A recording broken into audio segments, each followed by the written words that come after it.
नीतीश कुमार बड़ी चुनौती बन सकते हैं, क्योंकि लोगों को एकजुट रखने में, देखिए नीतीश कुमार की एक काबिलियत है, एक चुंबकीय आकर्षण भी तो है उनके अंदर, कि कभी वो बीजेपी के साथ जुड़ जाते हैं, कभी वो आरजेडी के साथ जुड़ जाते हैं, और सहूलियत के हिसाब से वो अपनी पॉलिटिक्स करते हैं, और आप लोगों को इंतजार रहता है कि नीतीश बाबू कब हमारी तरफ चले आए। तो एक आकर्षण तो है नीतीश कुमार में।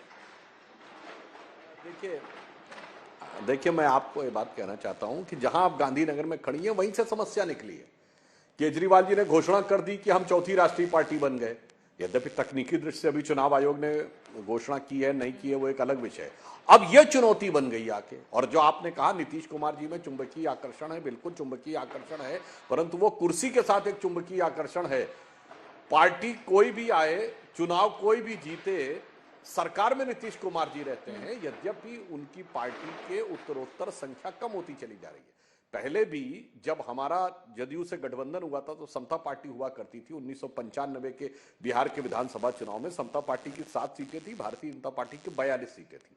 लालू प्रसाद यादव जी के पूरे 15 साल में नेता प्रतिपक्ष भाजपा का था, परंतु हम लोगों ने मुख्यमंत्री नीतीश जी को बनाया था। उसके बाद नीतीश जी सत्ता में बने रहे, यह बात सही है। हाँ, एक पॉइंट मैं जरूर कहना चाहूंगा कि नीतीश जी की छवि विपक्ष के अन्य जितने भी नेता हैं उनके मुकाबले अच्छी है, परंतु एक समस्या जानते हैं क्या है? जो विश्वसनीयता का संकट आम आदमी पार्टी के चरित्र में दिखाई पड़ता है, वो आज कहीं ना कहीं वो उंगली विश्वसनीयता के संकट की नीतीश कुमार जी के ऊपर भी उठ गई है, क्योंकि उन्होंने इतनी बार अपना पाला बदला है विगत 8 वर्षों में, जब से नरेंद्र मोदी जी का प्रादुर्भाव हुआ है राष्ट्रीय राजनीति में, यानी 2012 ऑनवर्ड्स, विगत 10 वर्षों में अगर हम देखें तो एक संकट उनके लिए भी पैदा हो गया। इसलिए मैं कह रहा हूं कि मोदी जी के नेतृत्व में भारतीय जनता पार्टी जहां विश्वसनीयता की, प्रामाणिकता की प्रतीक है वर्तमान राजनीति में, वहीं अन्य सभी दल विश्वसनीयता के संकट के प्रतीक हैं। और भ्रष्टाचार का कोई आरोप नीतीश जी पर नहीं है, यह बात मैं मानता हूं, परंतु राजनीतिक दृष्टि से अपना विचार और गठबंधन सहयोगी बदलने में वो आज की डेट में विश्वसनीयता के संकट के प्रतीक हो गए। इसलिए उन पे कौन विश्वास करेगा और कौन कब तक उनकी बात को यकीन करेगा, इसको लेकर मुझे लगता है हम में नहीं, विपक्षी दलों में भी एक संदेह का भाव है। ठीक है, माधव आनंद जी इसका जवाब देंगे, लेकिन उसके पहले निशांत रावल जी सीधे आपके पास आते हुए, ये जो छतरी बना रहे हैं नीतीश कुमार, कांग्रेस उसके भीतर फिट बैठेगी क्या? तैयारी है नीतीश के नेतृत्व में विपक्षी दल एकजुट हो जाए और 2024 का चुनाव लड़ा जाए?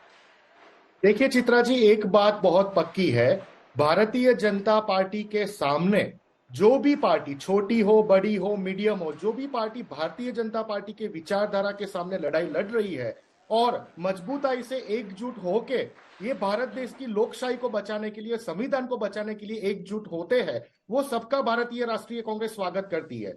2019 का एक छोटा सा डेटा मैं आपको बताऊं, भारतीय जनता पार्टी को टोटल 37.36% वोट शेयर मिला था टोटल वोटर्स के बीच में से। उसका मतलब बहुत ही सटीक है, 63% वोटर्स आज के दिन में भारत देश में ऐसे हैं जो एंटी बीजेपी वोटिंग करते हैं। ये सनातन सत्य है। उसी हिसाब से जैसे हमने गुजरात में देखा कि वोटों का ध्रुवीकरण हो गया और भारतीय जनता पार्टी को उसका सीधा बेनिफिट मिला, ऐसा बेनिफिट लोकसभा के चुनाव में कहीं पे भी किसी राज्य में ना मिले।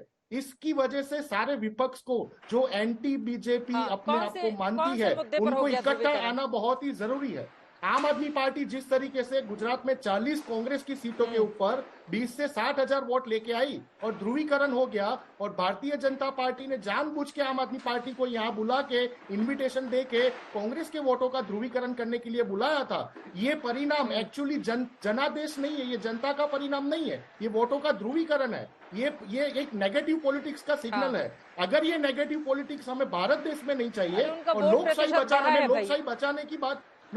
बचाने की बात चित्रा जी इसलिए कर रहा हूं कि चुनी हुई सरकारों को जिस तरीके से भारतीय जनता पार्टी ने पिछले 8 साल में डिस्टर्ब करके खुद की गवर्नमेंट बना दी, माइनॉरिटी में गोवा और मणिपुर में हुए बिना भी उन्होंने खुद की गवर्नमेंट बना दी। ये सारी नेगेटिव पॉलिटिक्स को रोकना होगा तो सारे विरोध पक्ष को एकजुट होना होगा, ये बात निश्चित है। ये वोटों का ध्रुवीकरण नहीं होना चाहिए, क्योंकि वोटों के ध्रुवीकरण से आखिरी में जनता, जो एंड वोटर होता है, उसका ही नुकसान होता है। आप कह रहे हैं, ठीक है, आपकी बातों पर सुधांशु जी कुछ कहना चाह रहे हैं, फिर मानव जायसवाल जी के पास में जाऊंगी। वो कह रहे हैं वोटों का ध्रुवीकरण कर दिया आम आदमी पार्टी को अपना मेहमान बनाकर गुजरात में। मैडम, सभी को मेरा नमस्कार है और आपके माध्यम से पूरे देश को नमन। आज जिस तरीके से गुजरात की हम लोग बात कर रहे हैं, सुधांशु जी से मानव मैं आ रही हूँ, सुधांशु जी से ये सवाल था। देखिए, मैं सिर्फ ये कहना चाहता हूं कि जो निशांत जी ने कहा, आपने सनातन सत्य की बात कही, अरे मैं तो अद्यतन सत्य, नवीनतम सत्य बता रहा हूं।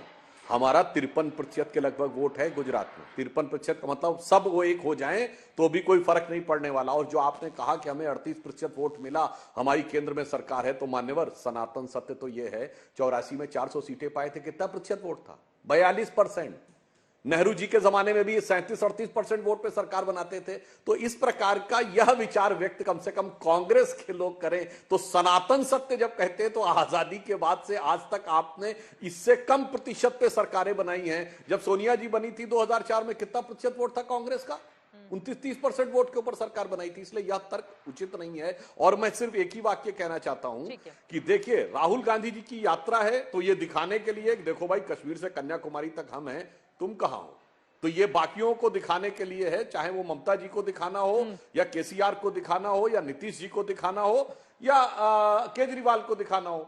अब केजरीवाल जी ने जो दावा किया वो राहुल जी और इन लोगों को दिखाने के लिए है। तो यहां वास्तविकता यह है कि कोई भी सरकार बनाने के लिए मैदान में नहीं है, ये सब लोग हैसियत बनाने के लिए लड़ाई लड़ रहे हैं।